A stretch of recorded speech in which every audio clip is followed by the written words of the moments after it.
ఒక వాక్యం విందాం. Praise lord. దయచేసి లైవ్ లో ఉన్నాం, ఎవరు గట్టిగా మాట్లాడవద్దు. Praise lord. ఒక చిన్న ప్రశ్న మిమ్మల్ని వేయాలని ఇష్టపడుతున్నాను. మామూలుగా మన ఎవరిదైనా ఇంటికి వెళ్తే పెద్దవాళ్ళని వస్తే ఓకే, మనం ఎవరైనా ఇంటికి వెళ్తే, నేను మా అమ్మ వాళ్ళ ఇంటికి వెళ్ళాను అనుకోండి, మా అమ్మని చూడంగానే ఫస్ట్ నేనేం చెప్తానంటే ప్రైజ్ లార్డ్ అమ్మా, లేదా గుడ్ మార్నింగ్ అమ్మా అని చెప్తాను. లేదా నేను స్కూల్కి వెళ్తాను కౌన్సిలింగ్కి, వెళ్ళినప్పుడు సిస్టర్ గారు కనిపిస్తే లేదా టీచర్స్ కనిపిస్తే వాళ్ళకి నేను విష్ చేస్తాను, వాళ్ళకి గుడ్ మార్నింగ్ చెప్తాను, లేకపోతే ప్రైజ్ లార్డ్ చెప్తాను. స్టూడెంట్స్ నన్ను కలిస్తే good morning madam, good afternoon madam అని చెప్తారు. ఇదేంటంటారంటే పెద్దవాళ్ళని చూసినప్పుడు మనం మర్యాద ఇవ్వాలి. పెద్దల కంటే పెద్ద దేవుడు మరి ఇక్కడ ఉన్నాడు. ఎక్కడ ఇద్దరు లేక ముగ్గురు ఆయన నామ పెట్టుకోడంటే వారి మధ్య దేవుడు ఉంటాడు. నేను గత 25 సంవత్సరాల నుంచి గమనిస్తున్నాను ఏంటంటే, పెద్దల్లో చాలామంది రాగానే మోకరించో లేదా తలదించుకొనో ప్రార్థన చేసుకో కూర్చోవడం చూశాను. పెద్దల్లో చాలామంది మిగతా వాళ్ళు ఏదో వచ్చి కుర్చీలో కూర్చేసుకోవటం, కనీసం ప్రార్థన కూడా చేసుకోకపోవటం గమనిస్తూ ఉన్నారు. పిల్లలైతే అసలు ప్రార్థనలోనే తలదించుకోవాలి, ప్రార్థించుకోవాలి అన్న ఆలోచన కూడా లేకుండా అయిపోయింది. ఎక్కడికి వచ్చాం మనం? సృష్టికర్త అయిన దేవుడు, నిజ దేవుడు, ఈయన తప్ప మరొక దేవుడు లేడండి. పైన ఆకాశంలో కానీ, కింద భూమిలో కానీ, సముద్రంలో కానీ. Praise the Lord. నేను ఇదే ఇంట్లో ఉంటాను, నా బెడ్రూమ్లో నుంచి నేను వంటగదిలోకి వెళ్ళాలంటే నేను ఈ మందిరం గుండా వెళ్తాను. వెళ్ళేటప్పుడు నేను చెప్పులు వేసుకోను, మీకు తెలియదు. నాకేంటో తెలుసా, ఇక్కడ పరిశుద్ధాత్మ దేవుడు ఉన్నాడనే నమ్మకం నాకుంది. మరి మీకు తలదించుకోగలుగుతున్నారా? ప్రార్థన చేసుకోగలుగుతున్నారా? మీ వ్యక్తిత్వానికి వదిలేస్తా. మీరు చేయకపోతే పిల్లలు అసలుకే చేయరు. ఇది పరిశుద్ధమైన స్థలం. మోషేతో దేవుడు చెప్పాడు, ఏమని చెప్పాడు? ఇగో చెప్పులు వేసుకొని రావద్దు, చెప్పులు విడిచిరా. నా సన్నిధికి వచ్చినప్పుడు మొన్నటి రోజు చదివాం, ప్రసంగిలో మనం ఏం చదివాం? ప్రవర్తన జాగ్రత్తగా ఉండాలి ప్రియులారా. ఈరోజు సతమతం అవుతున్న వాక్యం చెప్పడానికి అప్పుడు దేవుడు నాకు ఇచ్చిన మాట ఇదే. నిర్గమకాండం 20వ అధ్యాయం 3వ వచనం. సత్యవతి ఈరోజు చదువుతుంది. నిర్గమకాండం 20వ అధ్యాయం 3వ వచనం చదువుదాం. పరిశుద్ధ గ్రంథము నిర్గమకాండము 20వ అధ్యాయము 3వ వచనము. నేను తప్ప వేరొక దేవుడు. జాగ్రత్తగా వినండి. నేను తప్ప మరొక దేవుడు మీకు లేడు, ఉండకూడదు. పైన ఆకాశములో కాని, కింద భూమిలో కాని, భూమి క్రింద నీళ్లలో కాని ఉండు దేని రూపము కాని విగ్రహమునైనను నువ్వు చేసుకొనరాదు, వాటికి సాగిల పడరాదు. మన వాళ్ళు ఆగమ్మా, చిన్న మన వాళ్ళు అవకాశం ఎక్కువ దొరుకుతుందా? ఎక్కడ తప్పించుకోవాలా కదా? నేను తప్ప మరొక దేవుడు లేడు పైన ఆకాశంలో కానీ. ఈరోజు మందిరానికి రావడానికి ఆలస్యం అవుతున్న కారణాలేంటి? మనం తొందరగా రాలేని పరిస్థితిలో ఉన్నామా? Praise the lord. Hallelujah, hallelujah కదా. నేను తప్ప మరొక దేవుడు లేడు పైన ఆకాశంలో కానీ, కింద భూమిలో కానీ, భూమి కింద ఉన్న సముద్రంలో కానీ, ఏ వస్తువులో కానీ, ఏ మనిషిలో కానీ లేరు కదా. సప్లిమెంట్ అగ్రిమెంట్ చేసేస్తున్నాం, కాంప్రమైజ్, రాజీ పడిపోతున్నాం. మందిరానికి రావటంలో రాజీ పడిపోతున్నాం ప్రియులారా. ఆయన సన్నిధిలో తల దించుకొని రాగానే, నేను చూశాను మొన్నటి రోజున విజయభాను చూశాను, మీరందరూ వెళ్ళిపోతున్న తర్వాత వచ్చి మోకరించి ప్రార్థన చేసుకొని వెళ్తాను నేను చూశాను. దేవుడికి మహిమ కలుగును గాక. Praise the Lord. మన యవనస్తులు ఉన్నారు, మనవాళ్ళు పెద్దవాళ్ళు చాలా మంది ఉన్నారు. వచ్చి కూర్చోడానికే కష్టం. నేను తప్ప మరొక దేవుడు లేడు పైన ఆకాశంలో కానీ. మళ్ళీ చదువు 3వ వచనం. నేను తప్ప వేరొక దేవుడు, ఏ పని కానీ, ఏ సిచ్యుయేషన్ పరిస్థితి కానీ, నేను తప్ప ఎవరు ఉండకూడదు అని దేవుడు ఈరోజు చెప్తా ఉన్నాడు. ఇంకొక 4 వారాల్లో మనము ఆయన పుట్టినరోజుని కొనియాడబడుతున్నాం కదా. చాలా మంది ఈ రోజు నుంచి 21 రోజులో లేదా 40 రోజులో ఉపవాసం ఉండి సిద్ధపడతారు. శ్రమల కాలం కంటే అధికంగా కొన్ని సంఘాల వాళ్ళు పుట్టిన రోజున యేసుప్రభు ఎక్కడ పుట్టాలి కదా, గుడిలో పుడతావని యేసయ్య. కొంతమంది ఏం చేస్తున్నారు, కడుతున్నారంట పశువుల పాక కదా. ఎక్కడ పుట్టాలి ఆయన? మన హృదయంలో జన్మించాలి. మన హృదయంలో జన్మించాలంటే ప్రాముఖ్యత ఎవరికి ఇవ్వాలి? గర్భిణీ స్త్రీ ప్రాముఖ్యత దేనికి ఇస్తారు?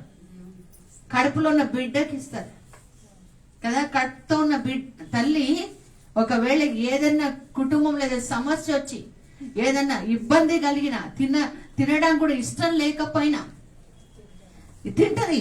ఎందుకు? నా కోసం కాదండి, నా కడుపులో ఉన్న బిడ్డ కోసం.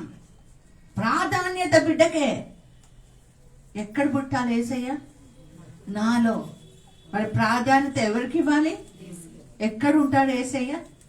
ఇక్కడ 2 లేక 3 ఆయన నా పేట కూడి ఉంటే వారి మధ్య ఉంటాను. నేను తప్ప మరొక దేవుడు లేడు. బహుశా ఆలస్యంగా నిద్రలేస్తున్నామేమో, పనులు ఆలస్యంగా చేసుకుంటున్నామేమో. ఈరోజు మనం ప్రశ్నించుకోవాల్సిన సమయం వచ్చింది. నాకు తెలిసి ప్రపంచంలో ఎక్కడ కూడా ఏ సంఘం 12ంటికి స్టార్ట్ కాదు, 6ంటికి, 7ంటికి, 12 లోపల అన్ని సంఘాలు అయిపోతాయి, మన సంఘం తప్ప. Praise the Lord. అయినా కూడా 1 గంటకు వస్తున్నాం. మనం ఆత్మ పరిశీలన చేసుకోవాలి. దేవుడు ఈరోజు ఆలోచింప చేయమని చెప్తున్న మాట చదవమ్మ పూర్తిగా. పైన ఆకాశములో కాని, క్రింద భూమే కాని, పైకి తల మీద ఆకాశం వచ్చి పడినా, భూమి పునాదులు కలిగే పరిస్థితి వచ్చినా సరే, నీకు మందిరానికి రాకుండా ఉండడానికి, ఆలస్యంగా రావటానికి ఆటంకం పరచకూడదు. హల్లెలూయా, హల్లెలూయా. మందిరానికి రావటం అంటే వచ్చి గబగబా శుభ్రం చేసేసి, చాపలేసేసి కదా, కుర్చీలు సర్దేసి వెళ్ళిపోవటం కాదు మందిరానికి రావటం అంటే. ఆ పని చేసి మీరు వెళ్ళి మీ ఇష్టం వచ్చిన టైంకి రమ్మని దేవుడు చెప్పలా. ఆరాధన ప్రారంభం కాకముందే దేవుడు ఇక్కడ ఉంటాడు. ఆయన ఎవరి కోసం ఎదురు చూస్తున్నాడు? నువ్వు శుభ్రం చేస్తే నీకు మార్కులు వేస్తాడు అనుకుంటున్నావా? జాగ్రత్త. Praise the Lord. మన పిల్లలకి నేర్పించాల్సిన బాధ్యత నీకు నాకు ఉంది. ఈరోజు గ్రహించుకుందాం. Praise the lord. హల్లెలూయా. ఒక వారం రోజుల్లో మీకు ఒక అద్భుతమైన సాక్ష్యం చెప్తాను. Praise the lord. హల్లెలూయా. నేను తప్ప మరొక దేవుడు లేడు. ఆకాశం బద్దలైపోయినా సరే, భూమి విచ్ఛిన్నమైపోయినా సరే, నీ పరిస్థితి ఏదైనా సరే, నువ్వు ఆయనకు తప్ప మరొక వాటికి ప్రాధాన్యత ఇవ్వడానికి వీలు లేదని దేవుడు చెప్తున్నాడు. చదవమ్మా. విగ్రహమునైనను నీవు చేసుకుని రాదు, వాటికి సాగిలపడి పడకూడదు, పూజింపకూడదు. దేవుడికి కాకుండా మరి దేనికైనా సరే ఇంపార్టెన్స్ ఇస్తే నువ్వు పూజిస్తున్నట్టే. విగ్రహారాధికుడివే, విగ్రహారాధికురాలివే. ఈరోజు గ్రహించుకోవాలని చెప్తున్నాను. Praise the Lord. సాధ్యమైనంత వరకు మందిరాన్ని స్కిప్ చేయకుండా మనం చూడాలి. Praise the lord. హల్లెలూయా. మర్యాదగా రావాలి మందిరంలోకి, వచ్చి సాగిలపడి మోకరించి ప్రార్థన చేసుకోగలగాలి. ఏదో వచ్చామా కూర్చోమా పోయామా అని కాదు. నువ్వు ఎంతగా దేవుడికి మర్యాద ఇస్తే, పాస్టర్ ఎప్పుడని చెప్పిందా? ప్రైజ్ ది లార్డ్ చెప్పండి అని నాకు చెప్పిందా? Praise the Lord. నాకు మర్యాద ఇమ్మని మనం చెప్పాను ఎప్పుడన్నా? గట్టి చెప్పండి అప్ప, లైవ్ లో ఉన్నాం. Praise the lord. ఏ రోజన్నా ఎవరికి మర్యాద ఇవ్వాలి? దేవునికి మర్యాద ఇవ్వాలి. జాగ్రత్త. ఆయన సృష్టికర్త. మనలో నివాసం ఉండడానికి, మనతో నివాసం ఉండడానికి ఆయన ఇష్టపడుతున్నాడు. Praise the lord. హల్లెలూయా.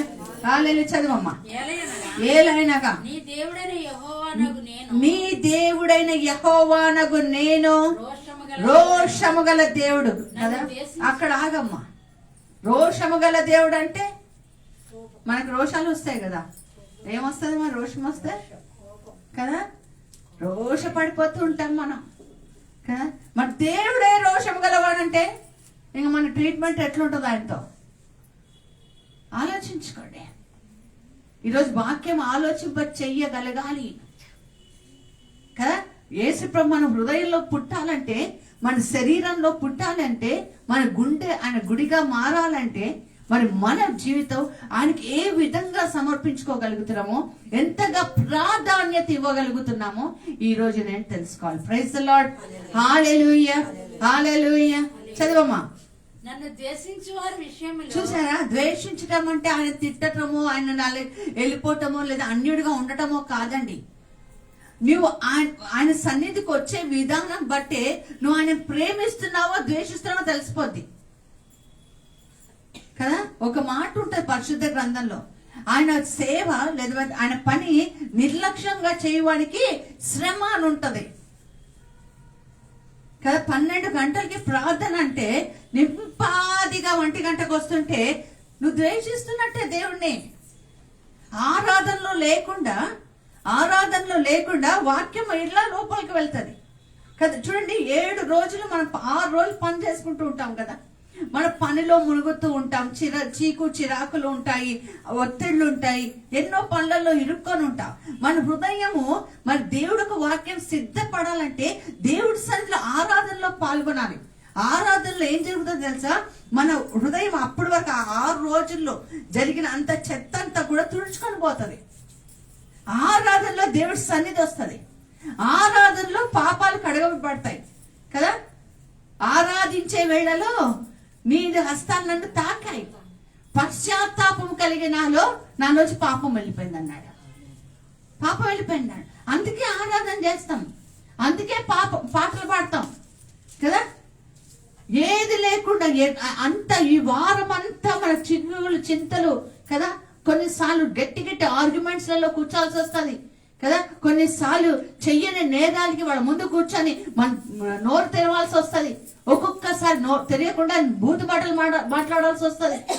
తప్పుడు నిర్ణయాలు తీసుకునేందుకు ఎన్నో పాపాలు ఉండవచ్చు. అవన్నీ కడగబడాలి అంటే నువ్వేం చేయాలి? ఆరాధనలో కాకుండా వాక్యంతో వచ్చావంటే నువ్వు దేవుని దూషిస్తున్నట్టే. చెవిగల వాడి సంఘం ఏం చెప్తుందో వినాలి. Praise the lord. హల్లెలూయా. ఆత్మ ఏం చెప్తుందో వినాలి అంతే. Praise the lord. హల్లెలూయా. నేను ఎక్కడ ద్వేషిస్తున్నాను? నేను వస్తున్నా కదా అంటే అది కాదు. నన్ను ద్వేషించే వారిని ఏం చేస్తానంటే దేవుడు చూడు, నన్ను ద్వేషించే వారి విషయంలో 3-4 తరాలు ఒక్కసారి ఆత్మ పరిశీలన చేసుకొని గుండెల మీద చేసుకో.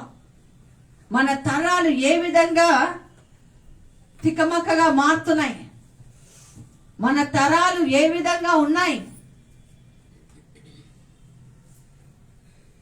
విత్తనం ఎక్కడుంది? విత్తనం ఎవరు?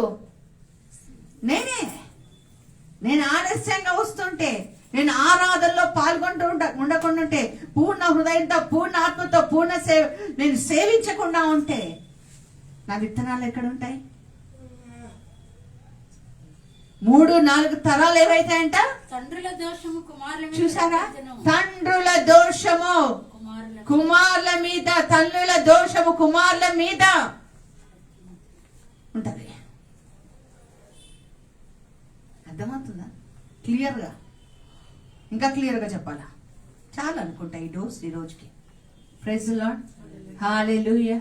తండ్రుల తప్పులు అంటే వాళ్ళు ఏదో పాపం చేస్తే, వ్యభిచారం చేస్తే, ఇంకొక పెళ్లి చేస్తే అవన్నీ తర్వాత సంగతి. నువ్వు దేవుడు సన్నిధికి ఎంత మర్యాదగా వస్తున్నావు, ఎంత భక్తిగా, ఎంత శుభ్రంగా వస్తున్నావు అన్నది చాలా ప్రాముఖ్యమైన విషయం.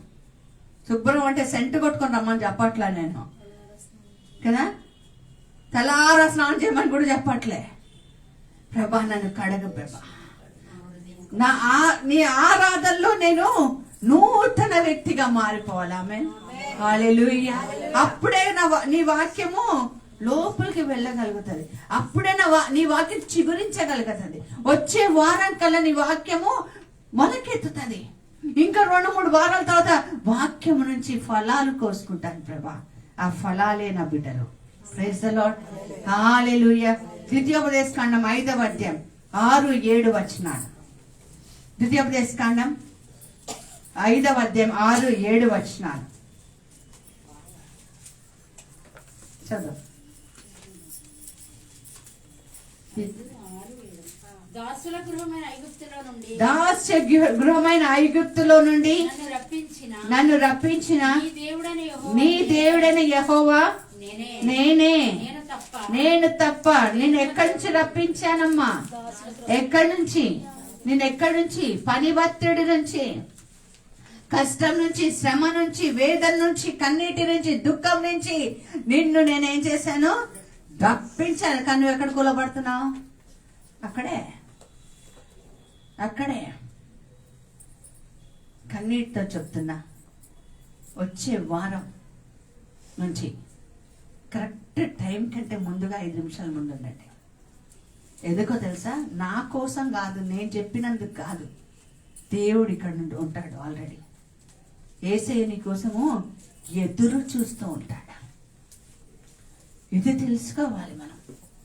ఇది చాలా ముఖ్యంగా తెలుసుకోవాలి కదా. దాస్య గృహమైన కదా, విగ్రహారాధన నుండి కదా, అన్ని రకమైన దేవతల నుండి, దేవుళ్ళ నుంచి విడిపించిన దేవుడికి మనం ఏం మర్యాదిస్తున్నామండి? హల్లెలూయా. అందుకే తెలుసా, మనం దేవుడికి మర్యాద ఇవ్వం కాబట్టి తల్లిదండ్రులకి, పెద్దలకి మర్యాద ఇవ్వం. అమ్మా నాన్నకంటే మర్యాద ఇవ్వరు. పెద్దలంటే మర్యాద లేదు కదా. కసురుకుంటూ ఉంటారు, విసుక్కుంటూ ఉంటారు, పో అంటూ ఉంటారు. ఎందుకో తెలుసా? ఫస్ట్ ఎవరికి ఇవ్వాలి? దేవుడికి ఇవ్వాలి. ఆటోమేటిక్గా అది వచ్చేస్తుంది. తల్లిదండ్రులకి గౌరవం ఇవ్వటం. ప్రైజ్ ది లార్డ్, హల్లెలూయా. చదువమ్మా. దాసుల గృహమైన ఐగుప్తు నుండి నిన్ను రప్పించిన నీ దేవుడనే నేనే. నేను తప్ప వేరొక దేవుడు నీకుండకూడదు. వేరొక దేవుడు నీకుండకూడదు. పైన ఆకాశం అందే గాని. చాలు. Praise the Lord. వేరొక దేవుడు నీకుండకూడదు. వాళ్ళు ఎవరో తెలుసా? నా దృష్టిలో, దేవుడి దృష్టిలో వాళ్ళు భక్తిహీనులు. భక్తి పరులు ఎలా ఉంటారు? పరిగెత్తుకుంటూ మందిరంకి రావడానికి ఇష్టపడతారు. దేవుడు సన్నిధికే, దేవుడికే ప్రాధాన్యత ఇస్తారు. వంకలు వెతుక్కుంటున్నావు, సాకులు దొరికితే చాలు, ఏ అవకాశం దొరికితే దాన్ని సద్వినియోగం చేసుకోవడం కాదు ప్రియ బిడ్డలారా. భక్తిహీనులు వాళ్ళు. వాళ్ళకి భక్తి లేదు. అయ్యో ఈరోజు నేను మందిరానికి వెళ్ళకపోతే నా దీవెనలు కరువైపోతాయి అన్న ఆలోచన మనకి ఉండాలి ప్రియ బిడ్డలారా. దేవుడు ఈ రోజు నా కోసం ఏ మాట కనిపెట్టుకుని ఉన్నాడో, ఏ మాట చెప్పాలని ఇష్టపడుతున్నాడో ఆ మాట నేను వినాలి. ఆ మాట బట్టి నేను, నా కుటుంబం రక్షింపబడాలి అన్న ఆలోచన నీకు నాకు కలిగి ఉండాలి. Praise the Lord. ఆలోచన లేకుండా అవకాశం దొరికింది కదా అని మనం ఇష్టం విచ్చలవిడిగా తిరిగితే బైబిల్ చెప్తున్న మాట సామెతల గ్రంథం 10వ అధ్యాయం 28వ వచనం. సామెతల గ్రంథం 10వ అధ్యాయం 28వ వచనం.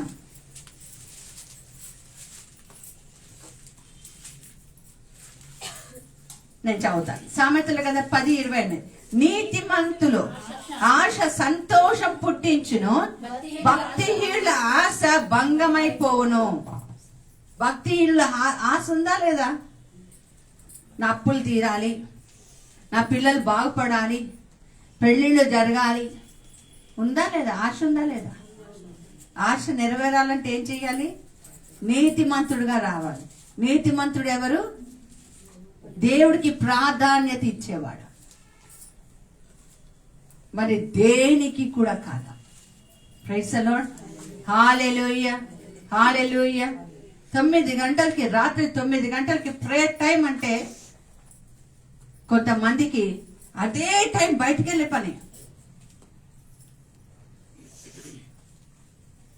ఎన్నింటికి పెట్టాను టైము? 9ంటికి. అయినా కూడా కలవటం కష్టమవుతుంది కొంతమందికి. Praise the lord. Hallelujah, hallelujah. జాగ్రత్త ప్రియ బిడ్డలారా, దేవుడు మనల్ని చూస్తున్నాడు. ఇంకొకటి గమనిస్తున్నాను, జాయిన్ అవుతారు, కట్ అవుతారు, జాయిన్ అవుతారు, కట్ అవుతారు. మీకు తెలుసా, కొద్దిగా మీ అందరికంటే కొద్దిగా చదువుకున్న ఎక్కువ దేవుడి దయ వల్ల. టెక్నాలజీ నాకు తెలుసు. నెట్ లేకపోతే ఎట్లా కట్ అవుతుందో మనకు తెలుసు. నెట్ ఉండి కూడా కట్ చేసేవాళ్ళు తెలుసు. తెలుసా లేదా అభిషేక్? ఎస్. మీరు కట్ చేశారా, కట్ అయిందా కూడా నాకు తెలుసు. మీరు కట్ అయిపోయినప్పుడు ఏం జరుగుద్దో తెలుసా? మీరు ఆన్ అయి ఆఫ్ అయి, ఆన్ అయి ఆఫ్ అయితే నెట్ మొత్తం పాడవుతుంది. యోనా ఇలాంటి పనులే చేశాడు. తార్షీష్కి వెళ్ళమన్నాడు, నినేవేకి వెళ్ళమంటే తార్షీష్కు పారిపోయాడు. ఓడలో ఎక్కాడు, కష్టం వచ్చింది, అలలు వస్తున్నాయి. ఏం చేశారు తెలుసా మనుషులు? తీసి ఎత్తి పడేశారు. అందులో ఎంతమందికి సముద్రం పడాలని ఉంది. ప్రాధాన్యత దేవుడికి ఇవ్వండి. ఏదో పాశ్రమ పెట్టింది కాబట్టి ప్రార్థనలో ఉండాలని కాదు. అది ఎందుకు పెట్టాల్సి వచ్చిందో వచ్చే వారం చెప్తాను. Praise the lord. హల్లెలూయా. ప్రార్థన ఎంత ఇవ్వాలో ప్రార్థనకి, గ్రూపులకి మనకు తెలియాలి. Praise the lord. ఎన్ని పనులున్నా అర్ధ గంట సేపు మునిగిపోయే పనులే ఉండవు కదా. ఒకరు ప్రార్థిస్తుంటే కొంతమందిని చూస్తున్నాను, గ్రూప్ అయిపోయిన తర్వాత కట్ చేసిన తర్వాత కూడా అర్ధ గంట సేపు ఇంకా గ్రూప్ లోనే ఉంటున్నారు. దాని అర్థం ఏంటో చెప్పు, అభిషేకం చెప్పు. వాళ్ళు కట్ అవ్వట్లేదు, అయిపోయిందని కూడా తెలియదు. అంటే మ్యూట్లోకి వెళ్ళిపోయి వాళ్ళు ఎవరంటారు నా దృష్టిలో? భక్తిహీనులు. భక్తిహీనులు. జాగ్రత్త, అందులో నువ్వు ఉన్నావేమో గమనించుకో. వాళ్ళకి ఏంటంట? ఆశ భంగము కలుగుతుందట. అంటే నిరాశలోకి వెళ్ళిపోతూ ఉంటాం అన్నమాట. నిరాశలోకి. నాకు ఆశ్చర్యం అనిపిస్తుంది. మీకు టైమింగ్స్ చెప్పాల్సిన అవసరమే లేదు. నర్సాపురం ఎన్నింటికి వస్తుంది? 8ంటికి వెళ్తారు ఇక్కడ నుంచి. 5ంటికే బయలుదేరుతారండి బాబు. నేను ఉన్నా కదా ఇక్కడ, పాస్టర్ అని ఇక్కడ చూస్తుంటే 5ంటికే కదా. ఎందుకో మరి మీకు టైమింగ్స్ గురించి చెప్పాలా నేను? Praise the lord. హల్లెలూయా. మనం ఎలా ఉన్నామంటారు తెలుసా? కన్నీటితో ఈరోజు మీద చెప్తున్నా. మీరు మీ మీద నాకు ద్వేషం కానీ కోపం కానీ లేదు. మీరంటే పిచ్చి ప్రేమ. ఆ ప్రేమ ఏంటో తెలుసా? మీ కొంగు పట్టుకొని నేను, నా కొంగు పట్టుకొని మీరు, అందరం కలిసి ఎక్కడికి వెళ్ళాలి అంతే. ఒక్కళ్ళు కూడా సిరికి పెళ్ళై పిల్లలు పుట్టి పిల్లలకి పెళ్ళయ్యే వాళ్ళు కూడా అందరు నా కొంగు పట్టుకొని రావాలి. ఆమేన్. హల్లెలూయా. ఇంకా చిన్న పిల్లలు కూడా అంతవరకు. కానీ ఎట్లున్నామో తెలుసా? చదవమ్మా.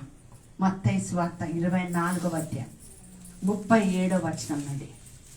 మత్తయి సువార్త 24వ అధ్యాయం 37 నుంచి 39 వచనాలు.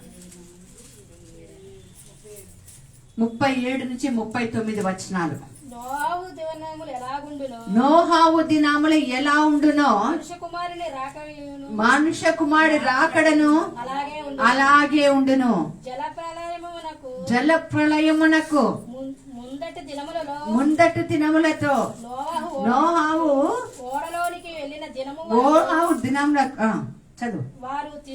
వాళ్ళు ఏం చేస్తున్నారంట? నన్ను చూడండి, ఇంకా ఏం చేస్తున్నారండి కదా. 12:30కి టిఫిన్లు వస్తాయి బయట నుంచి, అవునా కదా? జాగ్రత్త. తినుచు, త్రాగుచు, పెళ్లి చేసుకొనుచు, పెళ్లికి ఇచ్చుకొనుచు. ఇవే ముచ్చట్లు.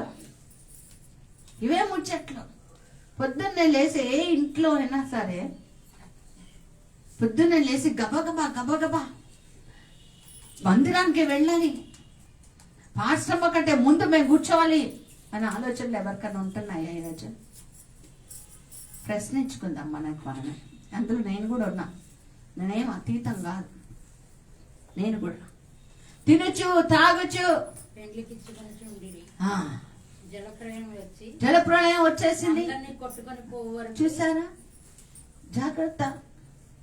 తింటున్నాం, తినొద్దు, తాగొద్దు, టాబ్లెట్లు వేసుకోవద్దు అని చెప్పండి నేను. రేసులు తినండి, నాకు కూడా ఒక ముద్ద తీసుకురండి, ఏం పర్వాలేదు.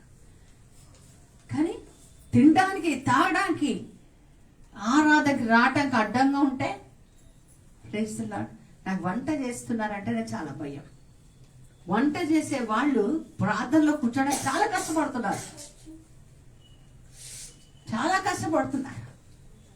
కదా. వంట చేస్తే ఆరాధనలో పాల్గొన్నట్టు కాదండి బాబు. చీపెట్ట మందిరం ఊడిస్తే ఆరాధనలో పాల్గొనటం కాదు. ఆరాధనలో పాల్గొంటే భయంతో, భక్తిగా దేవుడు మరియా కదా, మరియా ఎట్లా కూర్చుందంట? పాదముల చెంత నోరు తెరిచి కూర్చుందంట. మార్తం ఏం చేస్తుంది? చికెన్ ఫిష్ చేస్తుంది. ఫిష్ చేయడం అంటే చాలా కష్టం కదా. తోమాని, ఫ్రై చేయాలి, పులుసు పెట్టాలి, చాలా కష్టం. చేపల కూర చేసి అలసిపోయింది. ఇట్లా అలసిపోయి చూసింది అక్కేమని వస్తుందేమో అని. అక్కగారు ఏం చేస్తున్నారు కదా. కొంతమంది చేపల కూరలు చేస్తుంటారు, కొంతమంది దేవుడి సన్నిధిలో కూర్చుంటారు. ఎవరు నచ్చారు దేవుడికి? చేపల పులుసు నచ్చిందా? ఎవరు నచ్చారా? నువ్వు చేపల కూర చేయొద్దని చెప్పను. చేపల కూర ముందు రోజు చేసే మరుసటి రోజు ఏముంటది? చాలా బాగుంటది. మనం ఎప్పుడు చేస్తాం? అర్థమైందా? అమ్మ మీకోసమేనమ్మా చేపల కూర. ఏసై చెప్పుండదు నీకోసం అయ్యా చేపల కూర చేసా. నేను అడిగానా నిన్ను? నాకేం కావాలి? మరియమ్మ ఉత్తమైనది ఎన్నుకున్నది అన్నాడు ఆయన అక్కడ. నాకైతే చెంప పగలు కొట్టినట్టు అనిపించింది ఆ మాటకి. కదా మామూలుగా మనం ఏం చేస్తుంటాం? కృతజ్ఞత ప్రార్థన. వంట చేసిన వాళ్ళకి, వడ్డించిన వాళ్ళకి ఇంత పొడుగు చదివేస్తూ ఉంటాం. వాక్యం విన్న వాళ్ళకి లాస్ట్ లో ఏదో థ్యాంక్స్ చెప్తాం. ఎవరికి థ్యాంక్స్ చెప్పాలి? ఈ రోజు నుంచి డివైన్ టచ్ పూర్తిగా మారిపోను కాక వాక్యంకే.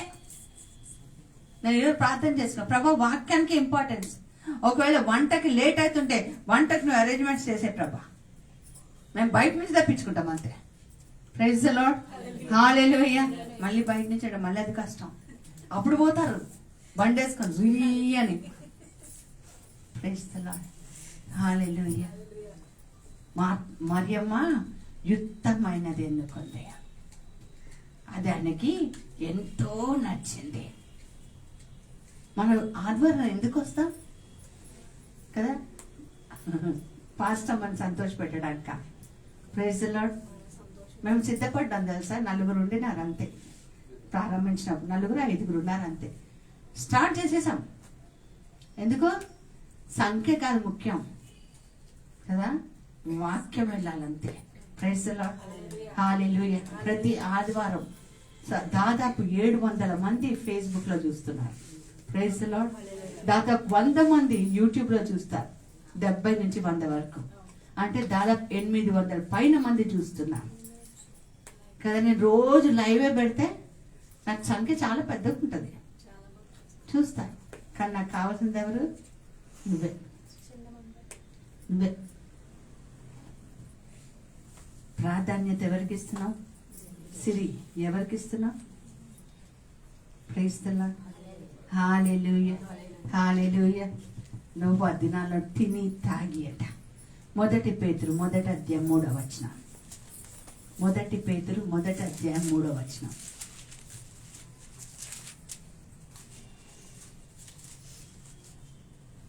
మన ప్రభువుకు యేసుక్రీస్తు తండ్రి అయిన దేవుడకు ఆ.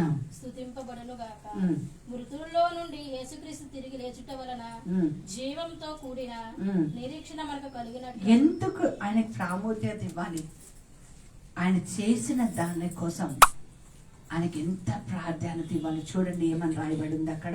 చదవమ్మా. మన ప్రభువుకు క్రీస్తు మన ప్రభు యేసుక్రీస్తు తండ్రి అయిన దేవుడు ఆ. స్తుతింపబడును గాక. ఫస్ట్ ఏం చేయాలి? స్తుతి జరగాలి. స్తుతికి ఖచ్చితంగా మనము పాల్గొనాలి. Praise the Lord. రెండోది, మృతులలో నుండి యేసుక్రీస్తు తిరిగి లేచుట. నేను చదువుతానమ్మా. మృతులలో నుండి యేసుక్రీస్తు తిరిగి లేచుట వలన జీవముతో కూడిన నిరీక్షణ మనకు కలిగినట్లు, అనగా అక్షయమైనది నిర్మలమైనది వాడబారనిదైన స్వాస్థ్యము మనకు కలుగునట్లు. ఎందుకు రావాలి? ఒక స్వాస్థ్యం, ఒక ప్రదేశం, ఒక జీవం, వాడబారనిది, ఏ మాత్రం తరుగు ఏది పోంది కలబోనిది నిత్య జీవములోకి నువ్వు నేను వెళ్ళడానికి కదా ఆయన తన విశేష కనికరము చెప్పున మనలను మరలా జన్మించ చేశాడు. ఆమేన్. మరలా తిరిగి జన్మింపజేసినందుకు ప్రియ బిడ్డలారా, దేవుడికి మనం ప్రాధాన్యత ఇస్తాం. దేవుడి సన్నిధిలో మన జీవితాన్ని సమర్పించుకుందాం. ఎంత ఒత్తిళ్లున్నా, ఎన్ని పరిస్థితులు తారుమారైనా, రాకుండా చేయడానికి శోధకుడు ఎన్ని శోధించినా కానీ దేవుడి సన్నిధిలో గడపడానికి నీవు దేవుడిని అడుగుదాం. అలాంటి కృప దేవుడు మనకి దయచేయును గాక. కళ్ళు మూసుకొని ప్రార్థన చేసుకుందాం. పరిశుద్ధుడైన దేవ ప్రభువా, నీకు వందనాలు.